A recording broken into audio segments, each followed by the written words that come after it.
Прадукцыя беларускага расследавальніцкага цэнтру для Белсат ТВ.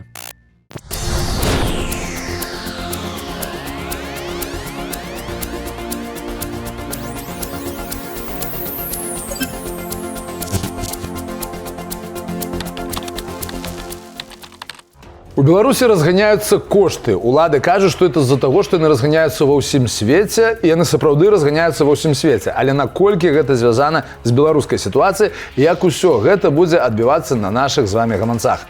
У эфіры перадача «Экономика с Чалом». З вами, уласна, Сергей Чалы. Станислав Ивашкевич. Витаем. Добрый день. Теперь, по сути, банковская система больше должна государству, чем наоборот. Сейчас эти цены штурмуют низы, которые вот были в момент панических их продаж, когда был вот этот политический кризис, связанный с выборами прошлого года. Мы наблюдаем такой, что ли, эффект хлыста. Маленький затык в каком-то одном месте, да, он начинает распространяться вот по всей цепочке. Риски политического кризиса, риски санкций перевешивают временное улучшение по экспортным продажам. Итак, на пачатку навіны з палёў, і гэта кошты. Штосьці у нас с коштами отбывается незразумело, ці зразумела? Нет, все на самом деле довольно понятно. Продолжается рост инфляции, да, то есть этот вопрос даже не в том, что она высокая, она еще ускоряется. Вот, у нас уже в годовом тренде 10,5% против 10,2%, которые были месяц назад. За 1 октябрь 0,9 процентных пункта инфляция составила, которую можно было бы еще объяснить так, как это делает сейчас власть, рассказывая, что, ну, как бы, что мы можем сделать, это же мировая инфляция, это же она к нам пришла, она импортированная. Вот, то в данном случае видно, что это влияние абсолютно отечественное. Вот, потому что продуктовая инфляция, она превышает заголовочную, она больше. Вот, и наибольший рост показывают именно те продукты, овощи даже, особенно, которые выращиваются в стране, которые не импортируются, которые не испытывают конкуренции с импортом. Вот, то есть это и капуста, это и картофель, там в 2 раза, 60%, там морковь 50%, свекла 40%, ну, еще 50%. Добре, так а в чим тоді причина? А Нацбанк, как мы и говорили, такое ощущение, что он, в общем, упустил в определенном смысле бразды правления. Если смотреть, например, на действия аналогичные, скажем, российского Центробанка, да, то есть он с инфляцией борется довольно нещадно, несколько повышений довольно таких существенных процентной ставки было. Нацбанк, как ты помнишь, долгое время от этого воздерживался, да, то есть буквально недавно только это повышение произошло, явно недостаточно, оно ниже, сейчас ставка рефинансирования ниже уровня инфляции, то бишь, по сути дела, в реальном выражении это ставка отрицательная. То есть, грубо говоря, повышение ставки рефинансирования и стоимости кредита для экономики, которое было бы необходимо для того, чтобы эту инфляцию сдерживать, таково, что ее и так, эту процентную ставку, не может потянуть реальный сектор. И так, в общем-то, не очень рентабельный в основном государственный сектор, то есть сектор основных заемщиков. А уряд хочет, чтобы кредитов было больше, так? Да, и доступнее. И вот это, кстати, довольно интересный нюанс, потому что, как показывают опросы, которые Нацбанк проводит среди самих банкиров, у них есть такой аналитический продукт, называется «Мониторинг условий банковского кредитования». Выходит раз в квартал, и там есть оценка того, что происходило с этими условиями. Ну, то есть, грубо говоря, насколько доступнее стали кредиты с точки зрения их стоимости процентной ставки и условий выдачи. Ну, потому что можно же ужесточать и это. Вот. 3-й квартал – это было ужесточение условий. А на 4-й квартал банки, сами банкиры ожидают, на самом деле, смягчений этих самых условий. Вот. И это довольно интересно, потому что, в принципе, ну, не знаю, то есть большинство как бы аналитиков считает, что впереди еще, в том числе до конца года, еще можно ожидать повышения ставки рефинансирования, соответственно, как бы вроде бы как удорожание кредита. Например, в мониторинге Евразийского банка развития, да, они как раз про это и рассказывают. Они говорят, мы ждем на протяжении ноября-декабря, чтобы, значит, ставка рефинансирования могла достичь 10%.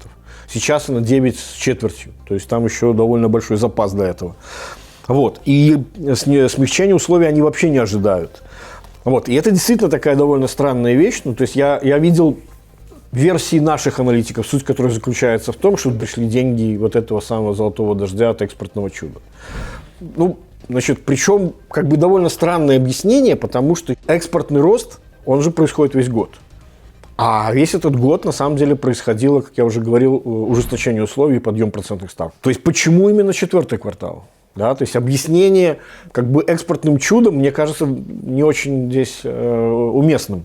Вот. Ну, аккурат таки наоборот, что экспортный суд будет заканчиваться. Вот в том-то и дело, Поэтому, честно говоря, у меня есть другая мысль, связанная с предыдущими нашими рассуждениями о том, что начинают действовать вот эти самые креативные методы, как помочь к росту кредита экономики. Так вот, в процессе рассмотрения этих предложений, мы же говорили, что многие там Нацбанк критиковал, но те как раз, которые в итоге были приняты, в свою очередь согласился на то, что за счет эмиссионных денег он на миллиард поддержит экономику путем покупки облигаций Банка развития. Но там было еще одно предложение. Говорил, смотрите, а Минфин-то ведь на самом деле, обращаясь как бы на письмо Минфина, он же и сам, в общем, частично в этом виноват, потому что в прошлом году он размещал остатки своих казначейских средств в депозитах коммерческих банков. В этом году их забрал, вот как бы ресурсная база сократилась. И в качестве такого решения была идея вот такая, значит, миллиард он размещает в депозитах коммерческих банков белорусских рублей, и постепенно равными частями они погашаются к 1 ноября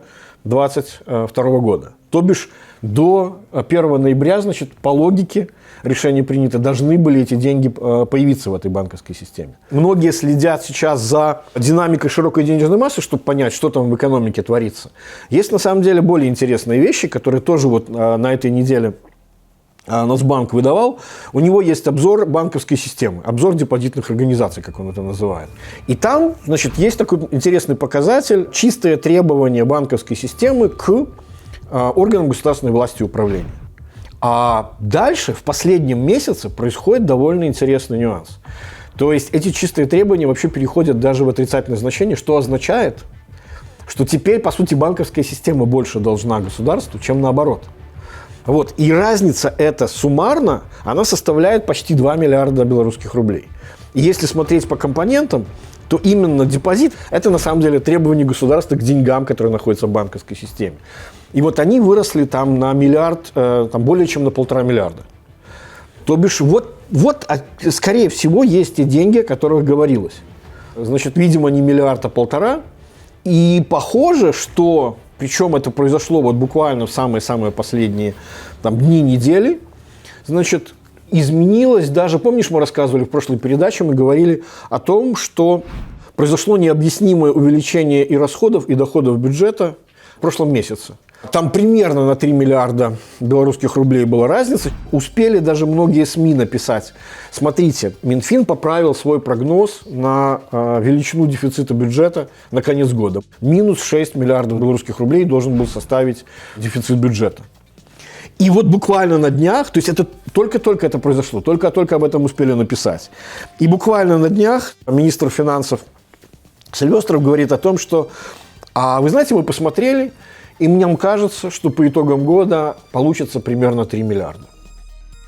То есть вот они еще где-то, эти 3 миллиарда, которые перманентно в системе остаются, понимаешь? На фоне вот этого всего, что лічыць, што санкцыі будуць толькі все больше и больше жорсткімі, як гэта адбіваецца на беларускім дзяржаўным доўгу, тым более же, што час от часу экономисты говорили про долговый кризис нават у Беларуси. Долговую ловушку на самом деле. Но если раньше мы частично все-таки зарабатывали, да, то бишь занимали меньше, чем нужно было отдавать в течение года, то сейчас, что называется, перезанимаем вот ровно настолько, сколько должны отдавать. Вот. А сколько же нужно отдавать? Вот Фич говорит, по его оценкам, на 2022 год это 3,2 миллиарда, значит, и 23-й, там еще сложнее, это 4 миллиарда. Там будет довольно большое разовое погашение, включая вот выпущенные еврооблигации. Там один из сроков подходит, то есть это надо найти 800 миллионов долларов. Вот. А с еврооблигациями там, значит, ситуация такова, что на фоне обострения ситуации на границе, на фоне там, возможного перекрытия транзита и так далее. То есть эти котировки довольно ответственно падают. По некоторым из них, в общем, сейчас эти цены штурмуют низы, которые вот были в момент панических их продаж, когда был вот этот политический кризис, связанный с выборами прошлого года. Несмотря на все вот это вот экспортное чудо, и об этом, кстати, Фич говорит, о том, что, значит, риски политического кризиса, риски санкций перевешивают временные улучшения по экспортным продажам и, соответственно, поступлениям валюты в страну. Беларускія ўлады кажуць, што інфляцыя ад нас імпартавана. Ты зараз паказаў, што насамрэч растуць кошты на менавіта тыя прадукты, якія ў Беларусі вырабляюцца, там бульба, мяса. Але ж ці сапраўды ў свеце ёсць таксама праблемы з вялікай інфляцыяй? Да, конечно. Там сейчас последние статистические данные, они бьют все прогнозы. Вот. То есть буквально в течение суток было 3 данных по инфляции. Это США, Китай, Япония. Значит, короче, мало того, что это, как сказать, она оказалась выше ожиданий всех аналитиков, она еще оказалась рекордной за очень долгий срок. То есть, например, если считать США, там годовая тенденция 6,2% инфляции, это максимальная инфляция, которая, вот, ну, как считать, в годовых, да, по тенденции, с 90-го года. А в Японии, если смотреть, то это вообще более чем за 40 лет она. Самая великая инфляция? Да. А что отбывается? Чему? С инфляцией, на самом деле, сейчас довольно много происходит вопросов, что это такое. Это какой-то разовый такой всплеск ускорения ее. Этой теории сейчас, судя по всему, придерживается, например, Федеральная резервная система, которая, несмотря на вот эти все данные, воздержалась от поднятия процентных ставок. Наиболее полно вот эта теория, она изложена буквально в недавнем бюллетене Банка международных расчетов, БИС. И они говорят о том, что мы наблюдаем такой, что ли, эффект хлыста. Ну, то есть, как вот, грубо говоря, как ты кнутом, значит, щелкнул, да, и амплитуда волн увеличивается по мере достижения его хвоста. Это главным образом эффекты нарушений цепочки поставок. Общее мнение аналитиков, которые, как я говорил, уже можно отнести и регуляторов финансовых, то есть и Федеральную резервную систему. Из таких наиболее значимых фигур это Нобелевский лауреат по экономике Пол Кругман, который в этом лагере. Вот. Их общее мнение заключается в том, что вот эти самые уязвимые цепочки, которые приоритизировали эффективность в ущерб надежности, что ли, да, то есть они удлинялись, и запасы были меньше. То есть они, если раньше работали в нормальной ситуации в позитивную сторону, то сейчас как бы маленький затык в каком-то одном месте, да, он начинает распространяться вот по всей цепочке, почему это и называется эффектом хлыста. Раз они рассматривают это временным нарушением системы поставок, то, соответственно, это приходящие какие-то вещи со стороны предложения, которые будут сами собой скорректированы. Но есть и вторая, на самом деле, интеллектуальная, как сказать, школа. Вот, ну, самым таким, я не знаю, наверное, заметным, вот как если противопоставить фигуру величины Кругмана, вот, тоже профессор экономики, вот, не Нобелевский, правда, лауреат, зато он успел поработать министром финансов США. И вот они как раз говорят о том, что это эффект роста конечного спроса. Это не эффект проблем с доставкой товара к потребителю. Вот. А и почему? Значит, логика следующая. Довольно сильно поменялась во всем мире, особенно в развитых странах, особенно США является здесь пионером, да, поменялась денежно-кредитная и налогово-бюджетная политика. То есть смотри, если раньше, ну, то есть классическая налогобюджетная политика. Управление, скажем, Федеральная резервная система управляла процентными ставками для того, чтобы там остужать или разогревать экономику. Это была такая классическая эпоха. Вторая эпоха началась с момента вот этого количественного смягчения, когда боролись с последствиями вот этой великой рецессии. Вот. Речь шла о том, что центральные банки поддерживали своими покупками стоимость активов, которые падали, потому что их нам панически продавали все остальные. Там, строго говоря, влияние на конечный спрос не происходило. Государственный спрос замещал сжатие кредита в экономике частном. Что происходит теперь, сейчас, вот с момента, когда начинают рассматриваться крупное бюджетное стимулирование, вот как характерное для вот этой ковидной эпохи? Теперь фактически власти бюджетной политикой сами, по большому счету, назначают, куда и где там деньги пойдут, какие сектора, кому мы деньги дадим. А что делает монетарная политика? Монетарная политика старается сделать так, чтобы эффект бюджетных трат не был бы рыночно скомпенсированным ростом заимствований, стоимостью заимствований, процентных ставок.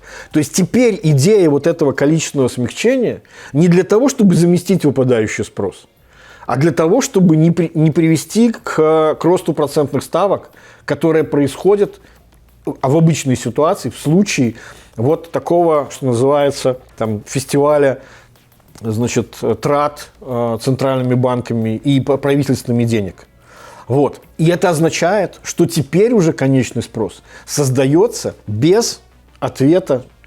Пока разрыв столь велик, что он, значит, сравним с 70-ми годами, когда, ты помнишь, была вот стагфляция, да? То есть разрыв между конечным спросом и между ростом предложения этих самых товаров. Он сейчас очень велик. Причем производство на самом деле уже выше предкризисных значений, но спрос еще гораздо выше. Посмотрите, например, что происходит с сырьем. Цены на металлы промышленные. То есть они растут вместе с производством. Но еще раз говорю, цены продолжают расти вместе с производством, и при этом сокращаются запасы. То есть не успевает на самом деле... Как бы не старались увеличиваться. А почему? Потому что в действительности довольно сильно отставали за это время капитальные затраты. То есть нет того запаса, который можно было бы быстро выбросить на рынок, понимаешь? Требуется длительное капитальное вложение для того, чтобы ответить на вот эту вот разницу, на этот дисбаланс между спросом и предложением. Причем главный его, кстати, кто основной как бы поставщик вот этой вот закрывающий хоть как-то рост конечного спроса, это Китай. То есть Китай там сейчас на 20% больше производит конечных товаров, а экспортирует на 40% больше, чем в начале 2020 года, то есть накануне вот ковидного кризиса. И все равно этого недостаточно. Вот этот вот рост производства в Китае приводит к росту конечному спросу на энергетические товары, включая тот самый уголь. Да, это, опять же, мировая история. И там, еще раз говорю, видно, что и запасы сокращаются, и это общая история. Ну и плюс, еще раз говорю, это то, что просто не хватает людей на рынке труда. Да, более половины американских фирм говорят о том, что они не могут заполнять вакансии. Вот. И рост издержек на труд, который будет, ну просто потому, что платить придется больше, то вот это повышательное давление на расходы, на издержки на труд будет еще впереди. Ну, это то, что называется перагретой экономикой. Экономика, яка пераграваецца. На грошай шмат, ресурсу, каб задаволіць гэты попыт няма, все выліваецца в інфляцыю, это значит, что пора со своего бизнес-цикла спускаться в невеличкую рецессию. Мы-то думали, что это и была ковидная рецессия, которая выведена доўгатэрміновы цяпер рост дзелавога цыклу, але падобна, что не так. А чему нас павінна хваляваць то, что адбываецца там у Амерыцы, что там растуць кошты істотна? То есть вопрос какой? Это не теоретический спор, на самом деле, кто больше прав. Это вопрос о том, что будет дальше с мировой экономикой и что придется делать регуляторам на основных, как сказать, в основных странах, управляющих фактически сейчас мировой ликвидностью. Какова будет реакция денежных регуляторов? То есть будут ли они зажимать ликвидность, если эта инфляция на самом деле сколько-нибудь длительное время продлится и станет невременной, да, то тогда, как мы знаем, больше всего страдают страны развивающиеся, как мы помним из предыдущего опыта, когда переход был от мягкой денежно-кредитной политики к ее ужесточению. Но и в любом случае, еще раз говорю, высокая инфляция, мы это разбирали в одной из наших передач, как правило, для стран, которые даже производителей товаров, которые, если это развивающиеся страны, ну, как белорусская экономика, цены на которые растут, они чаще всего, несмотря вот на радости всех наших властей, они, как правило, и страдают от этой инфляции больше, чем от выгод от конечного спроса на нее. Потому что они сами потребляют что называется, в доле структуры потребительского бюджета стандартного домохозяйства больше эти товары, чем другие развитые страны. То есть для них, с точки зрения того, сколько как растут расходы, да, это влияние на самом деле сильнее, чем эффект выгод от того, что ты зарабатываешь больше. Каб не пропустить новые выпуски передачи «Экономика с Шалом», подписывайтесь на канал Белсат в YouTube и социальных сетях, а также оставляйте комментарии под этим видео на Фейсбуке. Сергей адкажа на ваши пытанні у Фейсбуку, альбо мы агучым гэтыя адказы ў эфіры нашай тэлеперадачы. З вами быў Сергей Чалы. Станислав Ивашкевич. До сустрэчы. Всего доброго. Гэтая праграма была створана беларускім расследавальніцкім цэнтрам для Белсат ТВ.